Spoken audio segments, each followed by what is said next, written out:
Let's face it, most of our food we consume, or let's say a big chunk of it, has been processed and comes in a container, a box, or a bottle. Of course, this depends on the household, but very few escape some kind of processing. Let's hope it's not ultra-processing. So how does this regenerative transition take place here? And how do you work in such a long value chain? From farmer to maker/producer, to brand, to retailer, and for sure I miss a few steps here. Today's guest makes a very strong case for radical transparency. What does the farmer make from this can of tomato sauce? What does the producer make? And what does the brand and retailer make? Couple this with a clear transition for the farmers involved. So from organic with heavy tillage towards no or low tillage, and from no and low tillage with still some chemicals towards no chemical input. And communicate this to the end consumer. This way you end up with a very compelling offer, radical transparency, and you as a consumer are part of the transition. You enable it. And you get really good quality products for a fair price. Of course, this is not as easy as it sounds, and the journey from direct to consumer and then into retail hasn't been easy at all. But we're here to learn, so enjoy.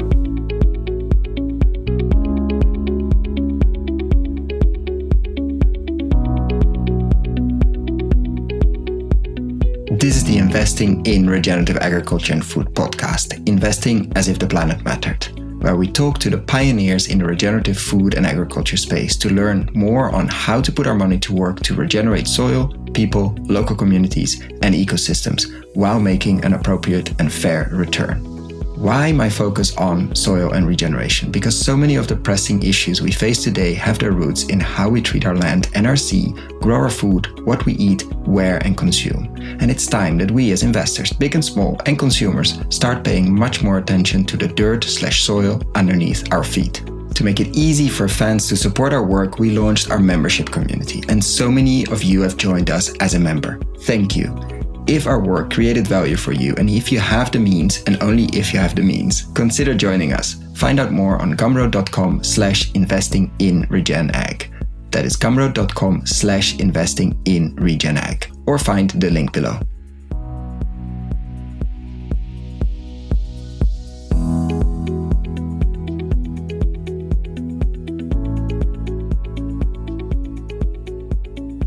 Welcome to another episode. Today with Coline, the co-founder of Omie and head of offer and sales. Welcome. Hello. And start with a personal question. Now let's start with a personal question. Okay. Before we unpack Omie, I was ready to dive into that, but we're going to do that later. But I first want to ask a question I always like to ask at the beginning, or almost always. Sometimes we go off script, but not this time.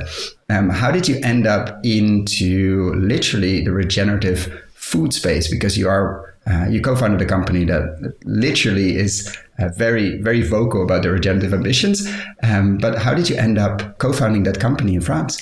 Actually, I've always worked in food, and I worked 10 years in food retail, and I was really surprised and sad. Happy? No. Surprised and sad after not to being able to talk to any food engineer inside the space. And every time I was really seeing that we have all the problems that we had was coming from the disconnection from the agricultural world. And every time I was trying to push the subject, it was like, we don't know how to do this. We have no link. We have no knowledge, and we are not responsible actually for the ones that were really, really pushing. Yeah, no interest. We have no interest. And there's a line. And so after 10 years, and even before that, I met really regenerative farming through a big association in France called Pour une agriculture du vivant, so for a lively agriculture. And I began to dive into regenerative agriculture, and I was like, wow, that's the key. That's such a solution. That's something that is really maybe making everything round. And when I began to talk about it inside the retail company I was working for, they were like, we don't have a clue about what you're talking about. What is soil? What it has to do with food. And I was like, okay, I need to change. And so I leave everything and I say, okay, I need to find something else and actually to build something else in order to make some better products. And it is what I know, and it isn't what I love to do. It's to create food products, and I know how to talk to end customers. So I was like, okay, let's do this and let's create a brand. And what is the fundamental of Omie is to like create regenerative products.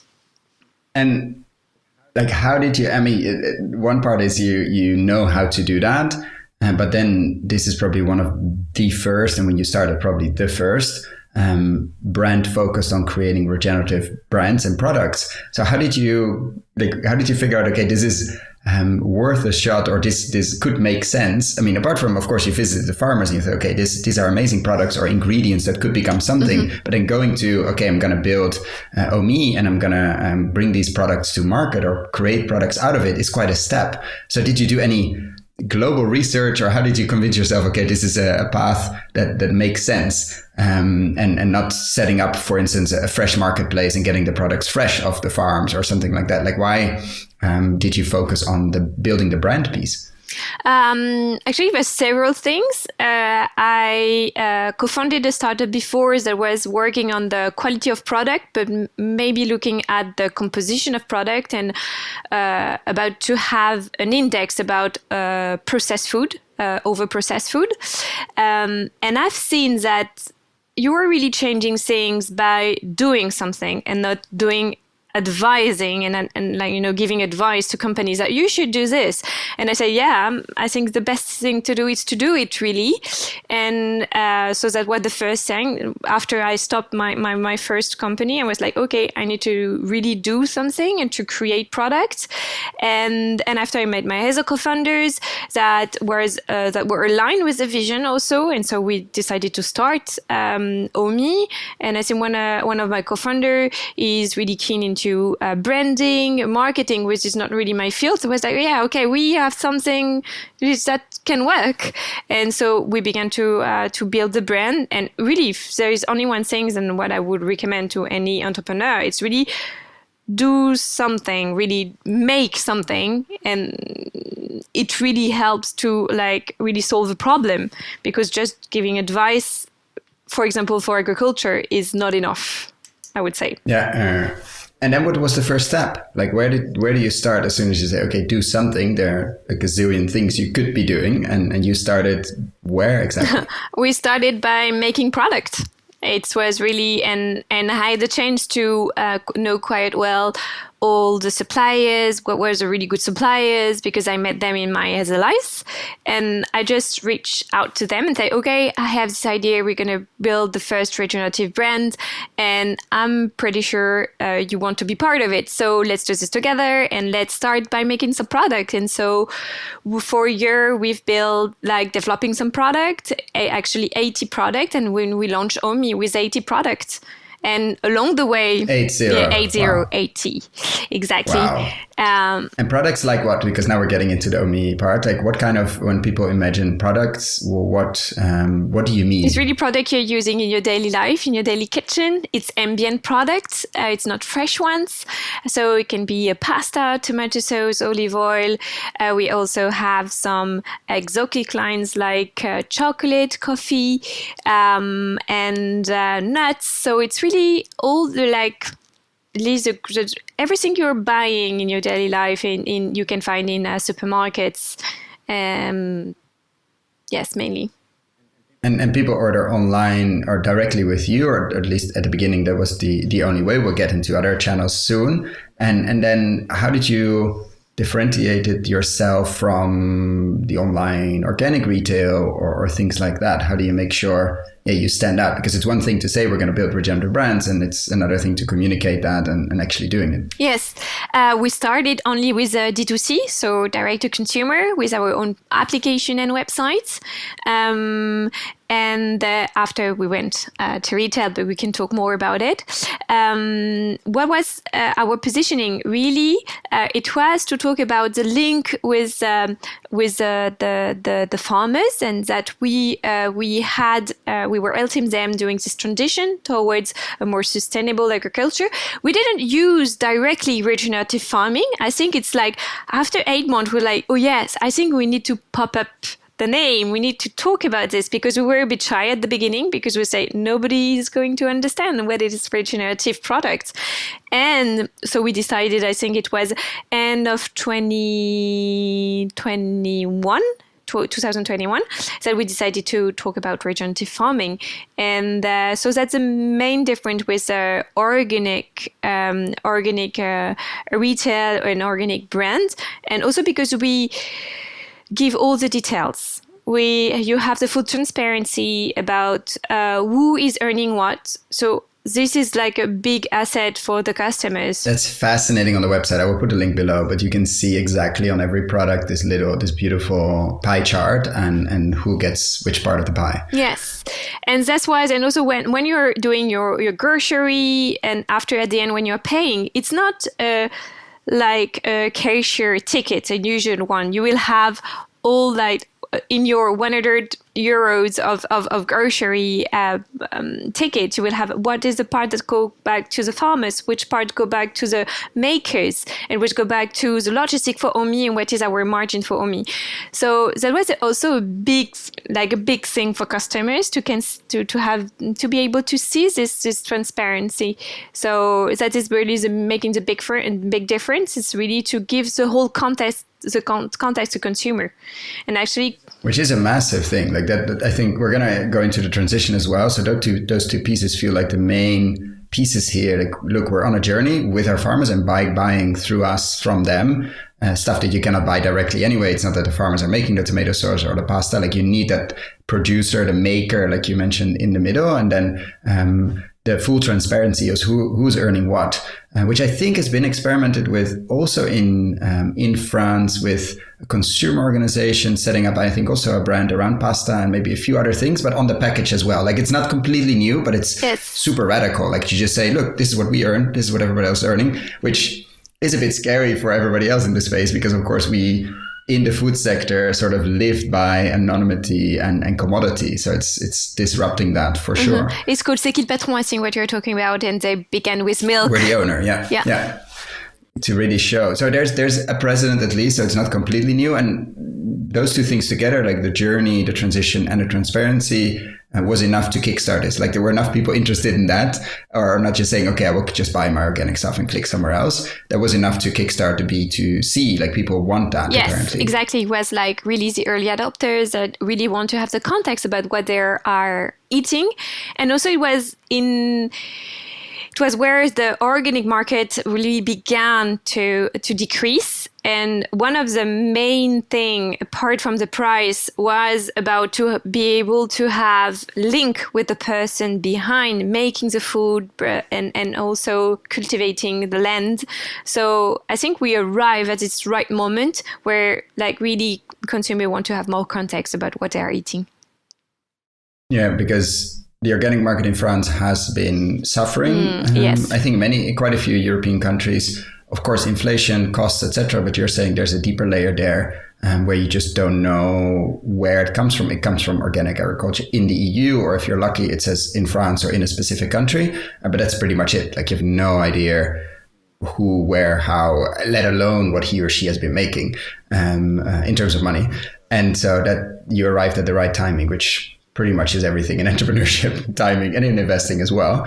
And so B2C, that's been growing. Of course, that is quite an investment, or quite a strong, you need quite a bit of logistics and infrastructure. You're not shipping fresh stuff, so that already helps. But you need an amazing website and an amazing app. Otherwise, you're dead in the water immediately, and quite a bit of logistics.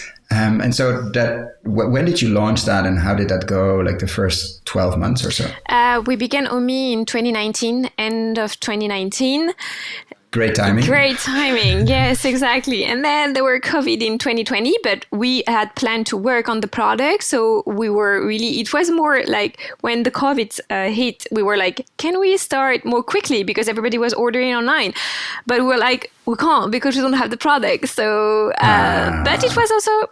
Yeah, it's a great time because you have seen that the food problem and what we call like this word of food resilience that was completely unknown from general public, that really came like a key subject in every like info news for 6 months, and so it was reinforcing the project. So we were like, okay, we have to like keep on doing it. I think the first seed money was quite hard because it was during COVID, so all like the funds, VC funds, they were like a bit more scared and say we have to protect our like first the investment we made before making some new ones, and because it's an unknown word, it was an unknown word. But after it really helped concerning like really the focuses on what is the issues of our food system and to be known by everybody. And so we worked for a year to source the product. And so, as I said, we sort 80 products, and also to have the first layers of methodology with the farmers. So how do you do the food traceability with the farmers? How do you onboard them? What type of diagnosis do you lead?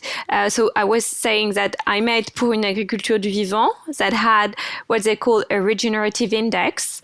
And so we were like, okay, we're going to work in collaboration with them and use it with the farmers that we have identified in order to have like a third party first, because you need some proof. What really motivates us with what we as identified as really key for regenerative, I would say, ecosystem is to have proof, which is super important. So we are quite like really focused on proof. So being able to have a diagnosis about what is regenerative and what is not regenerative and how you can evaluate it was quite super important. There was a lot of work for the first year building this. And then we launched because we were like really keen about like, we need some first result. We need to see how it's working, what we need to adjust. And so we launched in 2021, February 2021. And with, I would say, no marketing or low marketing. So we say, yeah, we're going to put this in the market. It's going to work. We have seen that it was quite slow at the beginning. So then we say, okay, we need to get more. We have more stronger on marketing and digital marketing. Everything has to do with acquisition. So whole like what we love in D2C markets. So, and after we built like really a digital marketing team to be able to touch more customers and also to see what type of media we need to touch and what type of communication also, which is challenging. I think it's let's be honest that to create a category like we are doing, like regenerative product for end customers, is really it's a real challenge to make it understandable, not to give too much information, but just the right context so they understand, oh, that's better for me, that's better for the world, and that's a good price, because we really want to have like some really good price at Omie. We are not the cheapest. We will never be the cheapest, but we are talking about what is a fair price, and giving the full transparency about the price is helping customers to understand, I understand why my tomato can is not costing below €1, as you can see in supermarket, but it's more costing maybe €2. Like here is example with tomato, because we're more about 20 to 25% higher than a private label, that a classic private label. But this is helping to understand what is the price of food, which is, I think, a big battle if you want to have a better agricultural system. And food system is really to say, okay, maybe our food system, the food we are buying today, is too cheap. And having been able to explain that, of course, you have space on the website, but and then still have people buy it is not an easy feat. And how did you fund those first years basically of research and then launch? Like how easy? Because I'm imagining you raised some funding. I don't know how much you had in your back pocket in your own wallet, but I'm imagining you raised a bit, and just assuming that. How easy was it to raise some angel funding, I'm guessing, for that first bit to launch? Of course, you had experience and your co-founders as well, but to launch that, in building a new category, I don't think investors are too keen on that normally. So how was that experience? First, we gained really a small amount of money from our pocket, but really it was like few, like maybe a 30 or 40K, really for the beginning, and to work between the 4 co-founders, because we are 4 co-founders, so it's luck also, because we have you have people working for free as a co-founder at the beginning, and then we actually, the first person we hired was an agricultural engineer, called Thibaut Chausset, because my key the thing I've understood after 10 years of classical retail is that the main problem is coming from the disconnection between agriculture and the food retail, and that we need. So that connection had to be good. You cannot. Yeah. Exactly, and you have to find. For me, I always take this example that it's 2 wheels working not at the same speed. The retail wheels is going super fast. You have new trends. You have the impact of TV shows, anything, and it's like in an hour, even now in millisecond on internet. And you have the agricultural world that is more like a annual or 10 years time to change things. So you have to find the things gonna help to these 2 words to talk to one another. So that's why really the agriculture ground of Omie had to be super strong. And so that's why the first person that joined us was an agricultural engineer. And so we paid it with our own money at the beginning. And then we did a seed round. It was with mainly some business angels, and we raised about I think it was around 700,000 euros. And then we had a fund that joined this seed round of business angel to do 1 million, which was a Xange Cyberx that reinvested in our Series A also. So, and after with this million, we're like, okay, so we can kickstart the beginning. We can have a small team around. We can have some money for buying the goods also. paying your farmers, that would be good. Exactly. Or your producers for making the tomato sauce and the pasta and things like that. And packaging and these important things. And then, I mean, you already mentioned how difficult or challenging it is, of course, B2C. It always sounds nice. I just put up a website and then people come in and they buy everything, etc., which is obviously never the case. Was the B2B and the retail side always part of the plan, or was it also at some point necessity, or you thought, okay, there is an opportunity there to disrupt further through the quote unquote, I'm doing air quotes, nobody sees that, quote unquote classical retail, or how did that come about? It's appeared actually as quite naturally because we had a lot of retail brands that reached out to us, say, okay, we want to distribute your product, and we have a big advent. Weren't they scared by the radical transparency you have? If they put it, or they didn't realize it maybe until they have it in their shop. Yeah, actually they were quite interested. So the early adopters, they were like, yeah, it's super interesting and it's great. And after, it's always a question about how you share the margin between one another. So that was good questions. And then we've seen, okay, it's working pretty well. It's allowing us to be in different touch points for the customers. And also it was a big thing that we've seen, that in order to change the way behavior of consumer is super hard, is super long. And in France, and I don't know, and I think it's globally the same figure around the world, but 95% of consumer do their grocery shopping through classical retail. So you cannot be double disruptive, coming with a new category and saying, okay, I'm going to have... you're not starting your own stores. That would be the next step. Because you're trying to peel up different functions. And we are already super far into the agricultural world, doing the full traceability, also how to use transition with the agronomical team, and also doing the distribution and the tech team and all the product we are designing. thing. So at the end, you need to stop and choose where you're good at. So, and we decided not to open stores. Pick your battles. Yeah, exactly. Pick our battle. And also to maximize our touch point, because the mission of Omie is to make regenerative farming something that is common known and that really makes sense. So going to retail was quite obvious for us. And how do you approach that then? How do you, because some of them, of course, reach out and then you have a conversation about margins. And then do you remember the first one that started, the first time you were in a retail shop somewhere instead of, again, quote unquote, only online? How did that come about and what did you learn? Yes, it was about the transparency, and we really nailed it after.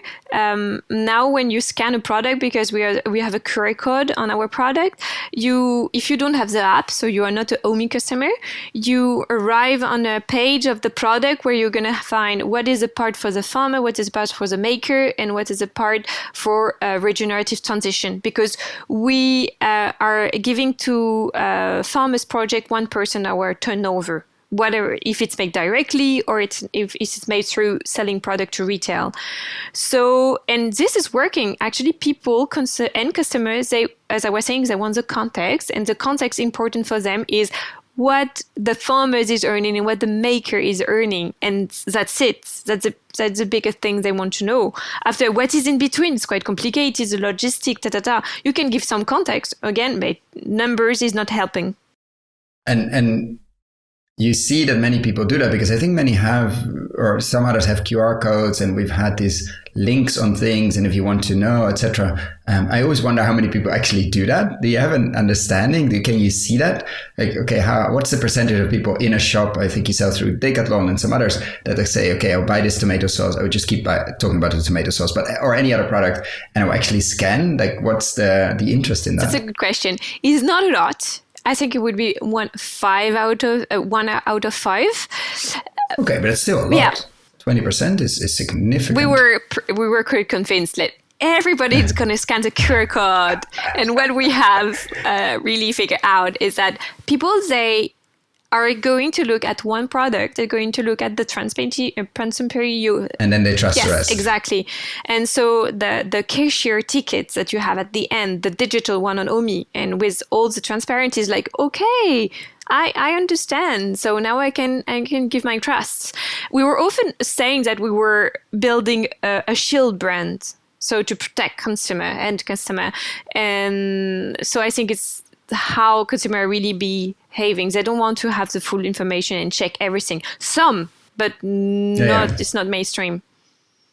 And do you see there's crossover? I don't know what the official word is, but say I buy something in a physical retail, and does it help your online sales as well, or are they sort of two different worlds? Most people, as you said, they might continue to buy in physical shops, or do you see I love this product and let me find out where I can get it directly? Is that a strong pull, or is it actually, let's say, two very separated worlds with a wall between?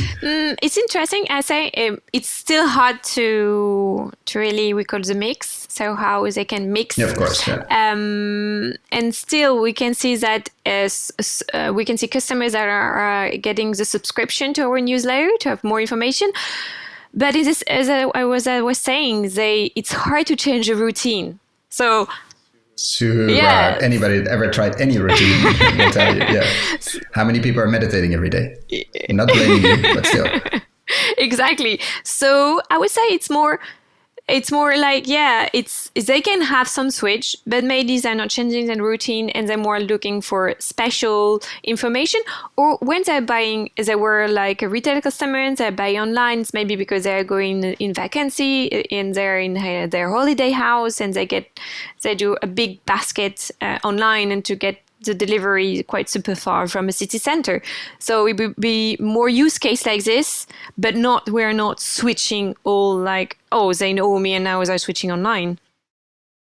No, I understand. And then let's dive into the transition part, because you have a beautiful slide in your deck which sort of maps in 4 quadrants the different farmers. You're working at that time, sorry, the deck is of a few months ago, I think with 230 farmers for sure. That's way more. But can you walk us a bit through, because you said it has to be real on the farming side. It has to be. That's why the first hire out of my own pocket, out of our own pocket, was an agronomist or a farming engineer to really make sure that connection.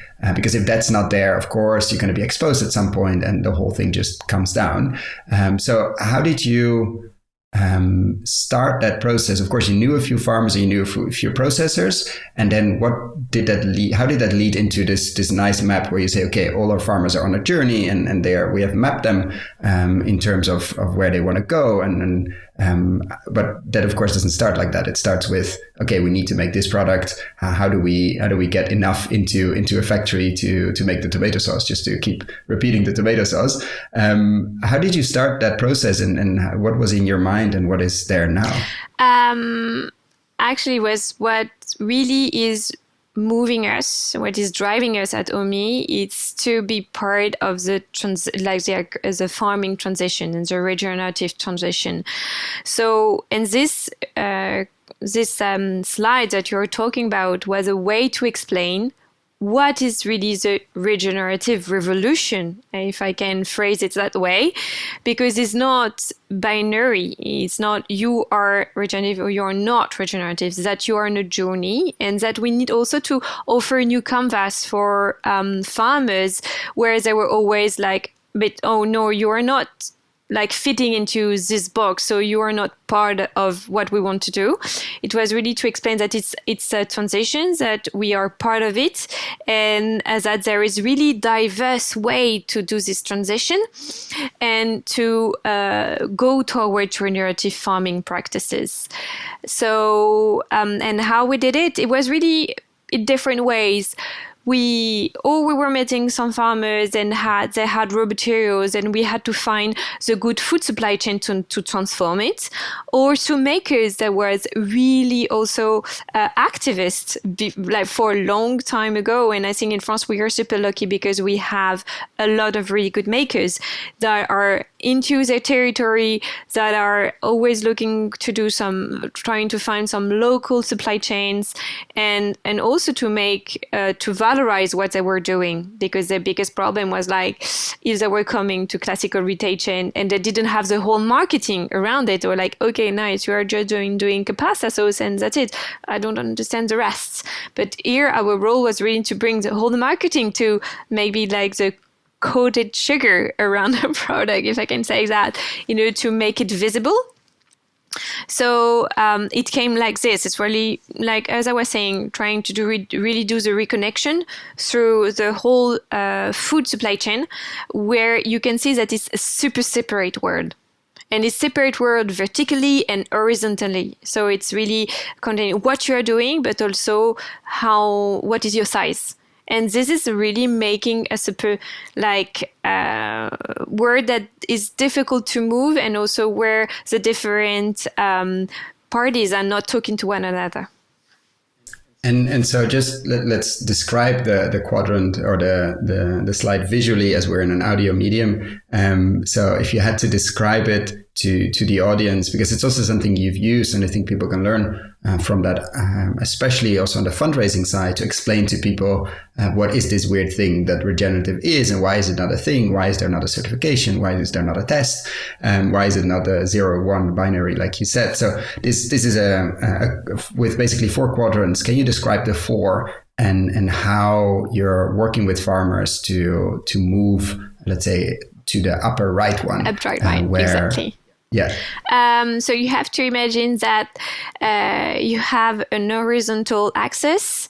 That is, if you're tilling the ground or not. So 0, you're tilling the ground. 1, you're not tilling the ground. What made you choose that specific one? I completely understand, but why? Because there must have been a conversation about, okay, what's going to be on the horizontal axis? I think it was discussion with Pour une agriculture de vivant, and how we can really have some images that can convey the message we were also saying with words, but visually, which is super important if you want to convince people, okay, they're going to remember this map and they can even talk about it like you are.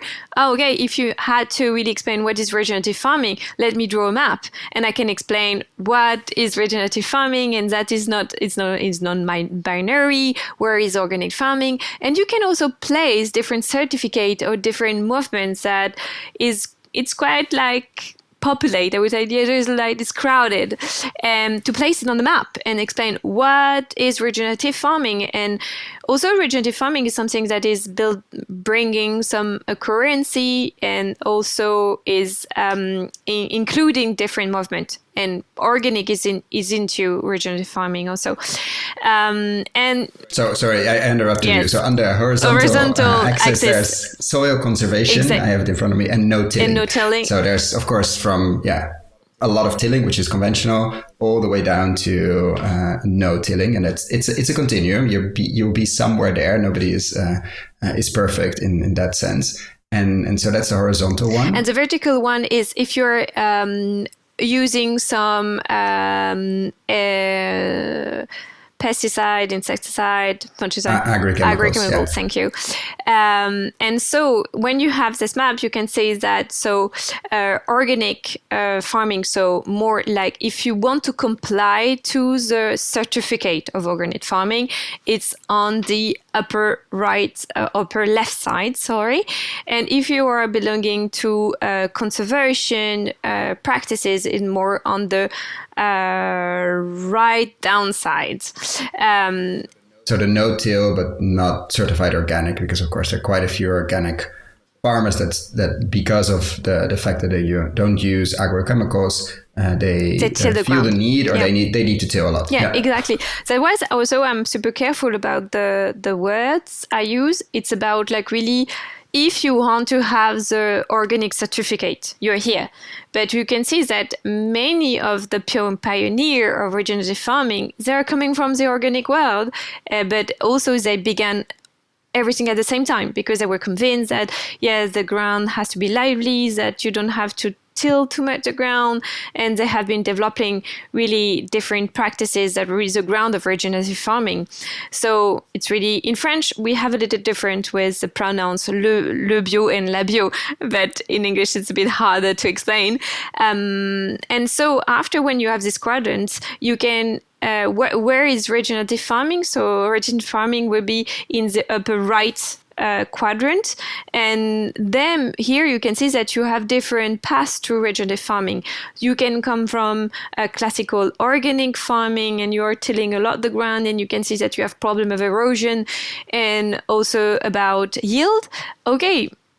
And you can turn towards, what can I do with my soil? How can I cover my soil? And you are moving from the upper left to the upper right. But also you can come from soil conservation, and you have massive problem with chemicals because you are super sensitive to the subject, and you see you need to use less. And also and how you still have a lively soil, and you don't touch it, but you can use different techniques not to use some chemical entrant. And then you're going from the far right, the down part, to the upper part. Yeah. And how do you help them with that? Because I think many would love, but then usually they don't find, first of all, a retailer or anybody buying from them that really cares. They just care if you have a certain certification or the lowest price possible. I'm talking about the organic side. I mean, I don't think many ask a question beyond that, like what are you doing with your soil? Okay, you're certified organic, that's it. And on the conventional side or on the conservation side, I don't think anybody also asks questions on quality. Maybe certain KPIs are important, but that's pretty much it. So they come to you and maybe a bit skeptical as well. And then you say, okay, we're gonna help you to move if you want. And how do you approach that? I think the first thing is to localize them on this quadrant because it's quite a new one. Do you do that, or do you do it with them, or do they? Because I've seen people use like the map of Ethan Soloviev, which has like the different practices, and they can be very degenerative and very regenerative. And I've known people send that to farmers as well and said, okay, just map yourself on all these different things, on inputs, on seeds, on fertilization, on et cetera, et cetera, et cetera. And you get a pretty good map. But how do you, like, you sit at the kitchen table and you print this thing and then you do it with them, or how does it work? Exactly. It's the diagnosis we are using. So when you're actually, we have a first set of questions when we are like trying to beginning a relation with. Do you like good food? Yeah. Exactly. What do you eat for breakfast? No, I'm joking. Exactly. And then after, okay, you can be part of or not. This sect, yeah.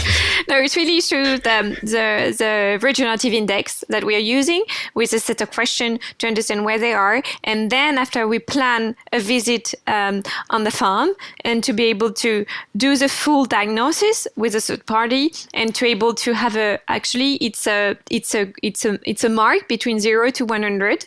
Actually, the most pioneers, the most advanced one are around 85 over 100 points, so it's quite super strict. Okay. And so it's pour une agriculture de vivant that has settled that you can talk about being regenerative if you are more than 40 points. So you can mark different points in different areas, and so you can localize first. For some farmers, they haven't heard about what is regenerative or heard of it, but they were like, okay, but nobody is understanding it. And so you are putting a word. So maybe other terms they use is like agroecology. Exactly. I mean, there are of course many language things here because this is very English, and you're in France, which is a very different country in terms of language, and of course you're in Spain and in Italy as well, etc. I think many pioneers either haven't heard the word or didn't really pay attention to it because they don't feel connected to it. So here you come like, oh, there's another word for you. And like, what do you mean? Like it's a weird, but that's not the point. The point is, of course, the strict questions and then a score out of it. And then you can do whatever you want with it. If you want to call yourself regenerative, you can. If you don't, it's also fine. It doesn't change because you want that score and you want to understand where they are. Yeah. And I think so the first thing is to localize them on the quadrant, them to explain what is the way they can, what is the solutions they can apply, and also what is the solutions they want to apply. It's more, we offer them solutions, and they can find the solutions they want to build, they want to try, because we don't want to say, okay, you have to do it. We are not like really, they know better the land. Is there a minimum score? Is that the minimum is 40 as well? You use for farmers to start supplying to you? So it depends really on what is their journey, what they're doing, and sometimes it can be under 40, but they really are making some incredible progress for the last years. So we know that they're going to evolve super quickly, and we have the chance to be able to monitor this because we are coming back to see the farms. We're coming back to do some new diagnosis every year. So we can follow also how they're moving through the quadrant. And if they're like really into transition, what we ask them for, it's really to keep on moving and to keep on trying to be able to join the right part of the quadrant. We have some rules that sometimes when we see it's like really is stationary, it's not evolving, it's really some key things like use of chemicals. We have to cut some relationships, and we say, okay, it's not the thing, is not the way you want to go through, so maybe we need to change, and we have some tough discussions sometimes also, which is part of the game. Yeah, of course. If you can join, but you never leave, then it's not strict enough. And then you have a percent of revenue you mentioned. How is that being deployed at the moment? Like two things. How do you help them in that transition? Like, do you do long-term agreements? Are you paying more? I mean, we know what you're paying because you can see the transparency. Are you sort of per bottle of something or per package? Is that significantly more, or is it more in general compared to if they sell to somebody else? Is that a nice incentive to keep moving? Is it a long-term relationship that you can offer? Of course, your startups are long-term, means different things. Like we hope you're around for a bit. Like, how do you incentivize farmers to continue their journey? So yes, you mentioned it. It's 1% our turnover that we are giving back to farmers projects. And also we are launching a project, it's a dotation fund / association, which is called Lively Earth, in order to make the regenerative farming known and to find even more money on the philanthropy markets, and to really increase the size of what we are doing at Omie, and it's going to be independent also because it cannot be Omie leading all the way. It has to be a third party again. So it's one of the biggest projects that we have for this year. And back to, you were talking about maybe fair prices. Are we paying fair prices to the farmers and to the makers? It's really, we launched by asking them the price with the division between what is the price of raw materials and what is the price of like packaging and the manufacturing side, in order to have a vision about what is the structure of price. And as we has begun with a lot of transparency, it helped to have fair price because we can really understand what is happening. And we have some discussion about some products that we are not doing because it's really too far from the market price, and sometimes we cannot explain it. It's like pickles. In France, we are super fan of pickles, but all the pickles, they're like grown in India now and nobody knows it. But that's why they're super, like, they're really cheap. But if you have to have a cucumber, so it's the base of pickles from France, it's like 5 times the price.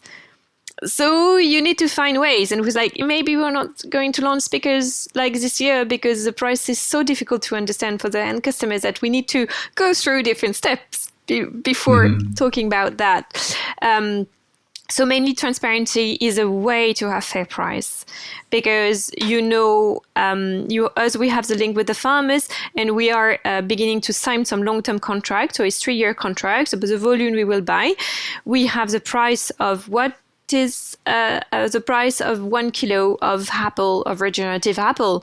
And so when you are doing apple puree, you can do the math in order to know if the price of the raw materials is according to what you have paid to your farmers.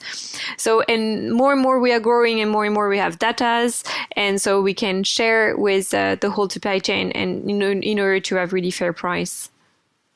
And do you, like, on average, I mean, it's difficult to say, but I imagine you're paying more, or you end up paying more when you ask a fair price compared to the general retail.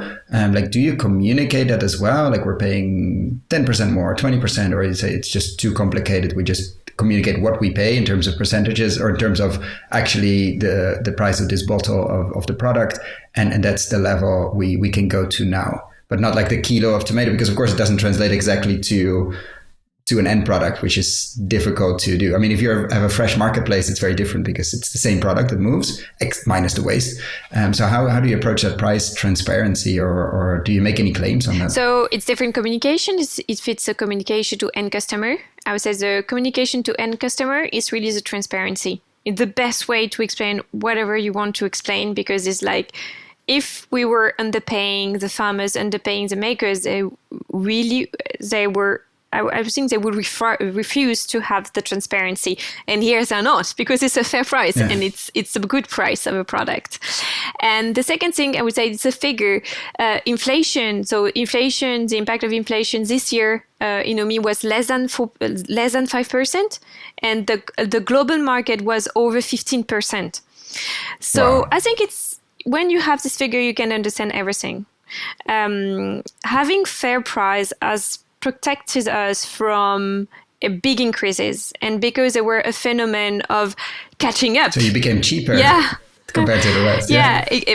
Because everything moved also. Yeah. So it was, we began quite good value for money.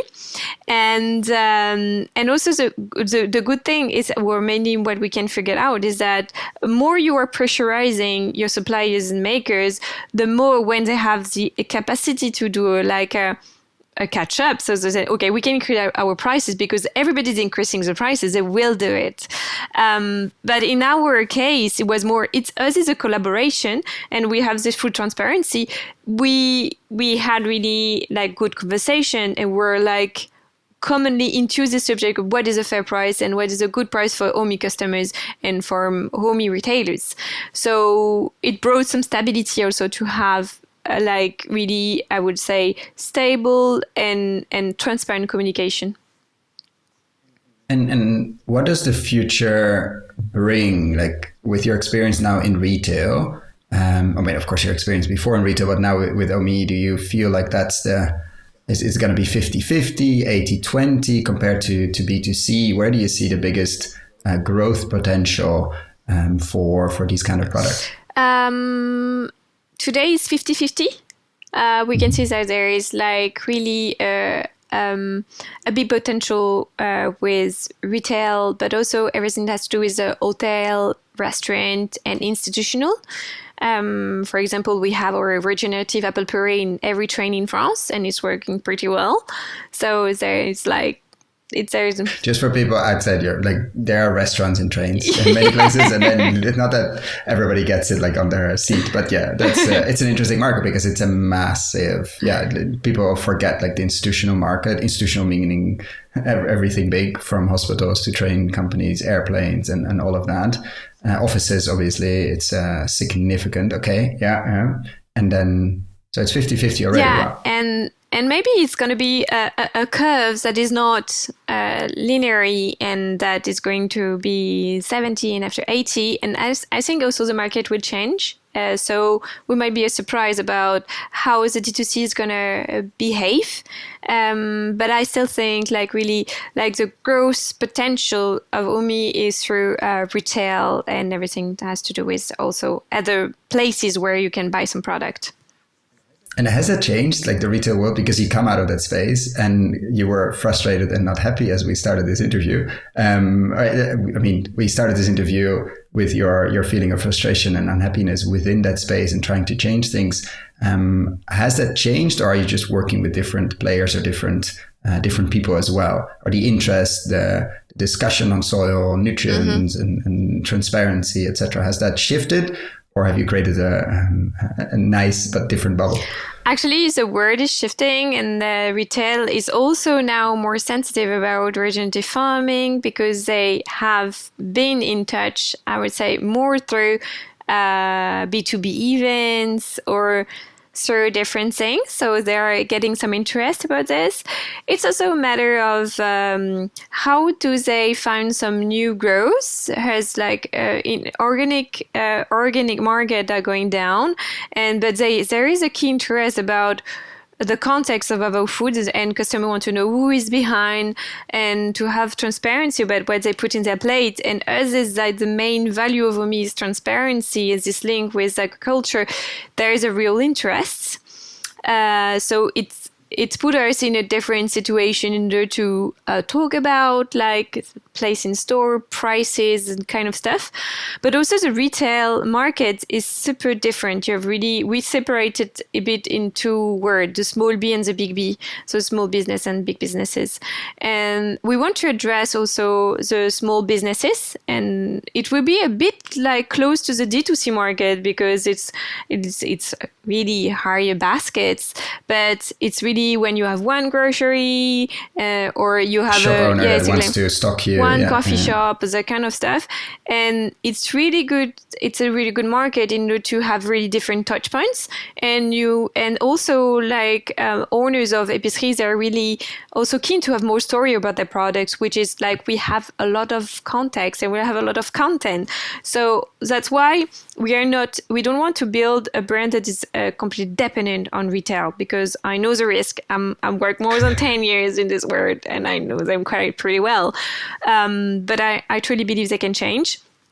But you have also the small businesses, and as I was saying, there's the whole market of hotel, restaurant, and institutional that give us like a resilient portfolio. So that really is the strategy of Omie, to build this and to still have this D2C hard, because it's feeding us with a lot of information and feedbacks about like what do you understand of Omie, what you are buying, rebuying, what would you like us to develop, which is like a community we are feeding through the D2C.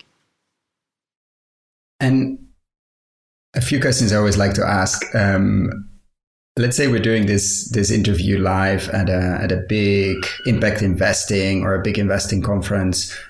Could be Change Now or something else in Paris, or we're in London and on stage, and a room is full of investors, either with their own money or with investing other people's money. What would you be, of course, without giving investment advice, but what would be your main message for them to take home on the journey you've been on so far with Omie?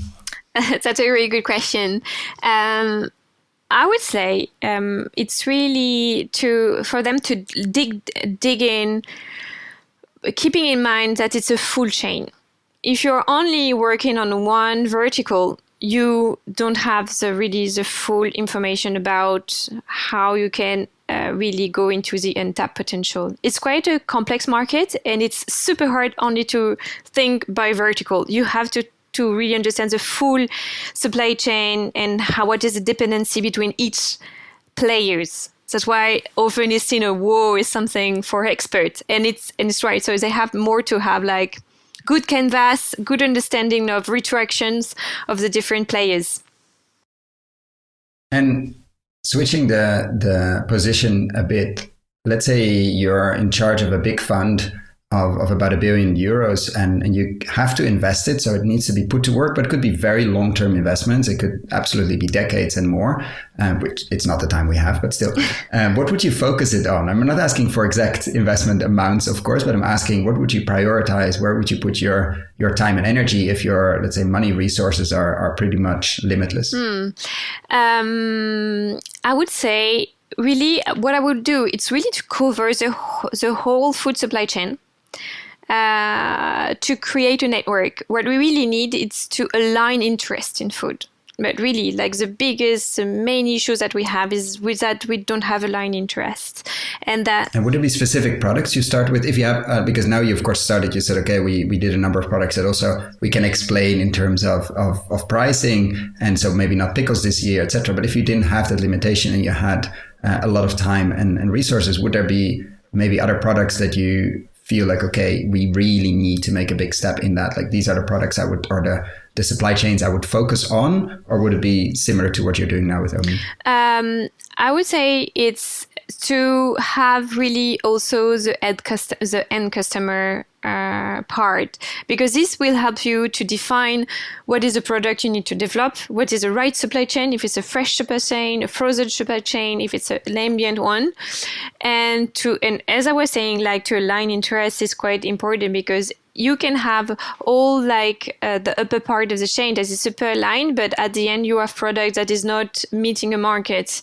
So, and I think the biggest issue, and now when you are talking to different players into regenerative, is really that distribution is a big black spot, because it's super hard to understand. So if you had 1 billion investment portfolio, I would align all the interest, and also looking at the end market and how you're doing the distribution. It could be through the alignment of classical players, or having your own stores or your own distribution.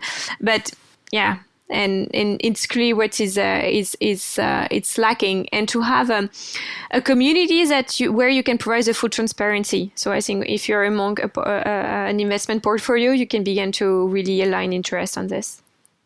So really double clicking on that vertical integration and having the consumer and a large group of consumers part of that, because otherwise you can invent all kinds of interesting things. Yep. And there it ends sort of there, because nobody buys it. And what if you had the magic power? I'm guessing it might have something to do with transparency, your answer, but it could be something completely different. If you had a magic wand and you can change one thing overnight in food and agriculture, what would it be?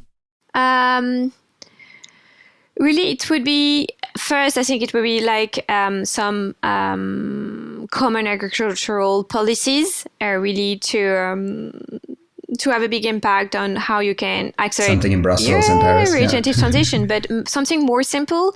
It would be first to have a different accounting systems that can take out the price of transition of the price of the product. We have done it for some, but this is really helping to say, okay, if we want to have food that is at a good price and that can address to a mainstream market, what is the effort we need to make, and what is the amount of money we need to find to really pay this transition. Okay, and you said you've done it with, do you have an example? Yes, it's with mustard. We have worked because it was important in there France. There was a big crisis of mustard, because mainly all the mustard grains are farmed in Canada and no more in France. And the moutarde de Dijon in France is super important. And so we had some with your pickles. Yeah, with our pickles. So you started with the mustard, and the pickles are next. Yeah. Anyway, sorry.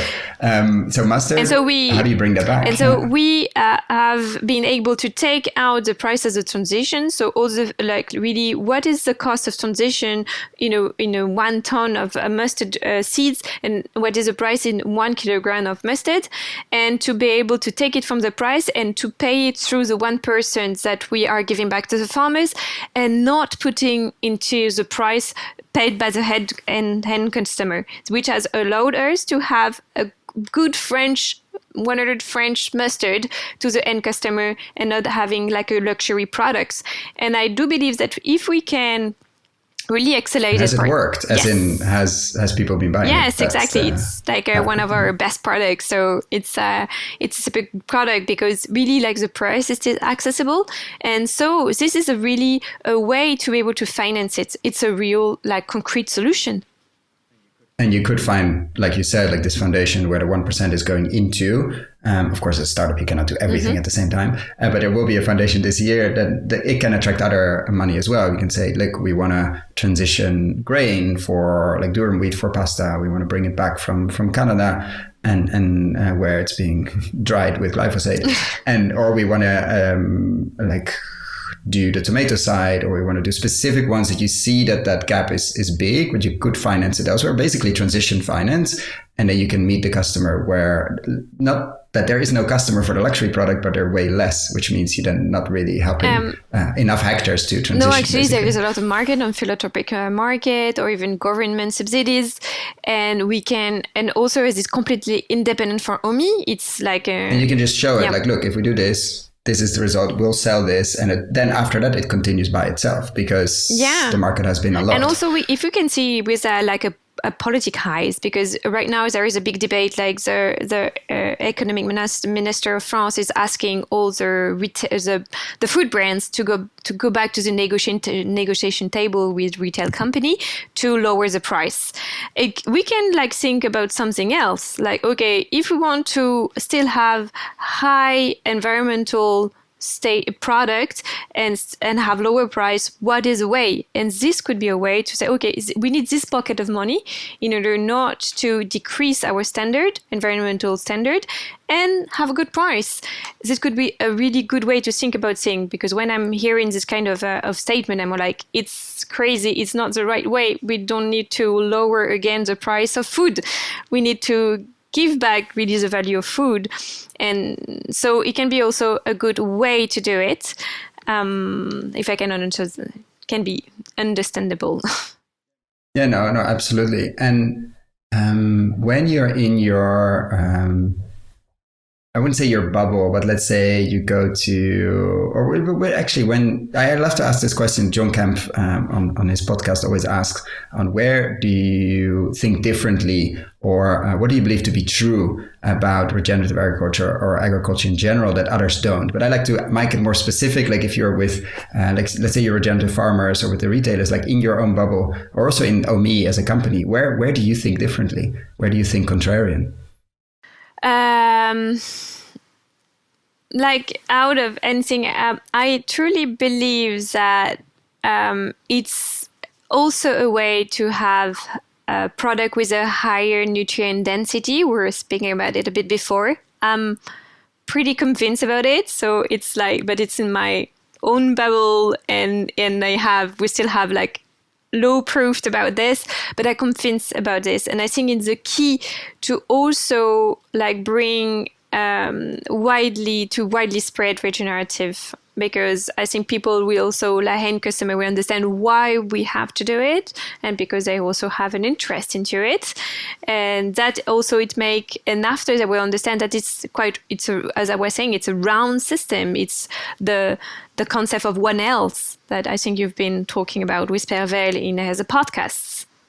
Absolutely. And do you see that you're, let's say in a year or two, we talk again, and in your quadrant, there's almost a third dimension where farmers are also mapped on the outcome, so the nutrient density of their food. Do you think we'll get there, and not just not just, it's not easy at all, but the tilling side and the organic side, do you think we're going to add the nutrient side to that? Maybe first internally as a metric of success or not? Yeah, clearly. I think it's a big difference in what is into the regenerative system is that we are evaluating what are the outcomes of this agriculture. So now it's more like the quality of the soils, the carbon. Which is an outcome. Yeah, exactly, with an outcome. But I think this one will be also something you can communicate it super clearly to, can be like restaurant, hotel, and also end customer. So yeah, clearly I think we are we're really quite close from it, and it's like one of the big solutions to widely spread and the agricultural farming, and also to be more inclusive. I think it's a good end of this conversation. I want to thank you so much for your time, for what you're building, obviously, and for coming here to share about it and talk about it. Thank you, Ken. Thank you so much for listening all the way to the end. For the show notes and links we discussed in this episode, check out our website, investinginregenerativeagriculture.com/posts. If you like this episode, why not share it with a friend or give us a rating on Apple Podcasts? That really helps. Thanks again, and see you next time.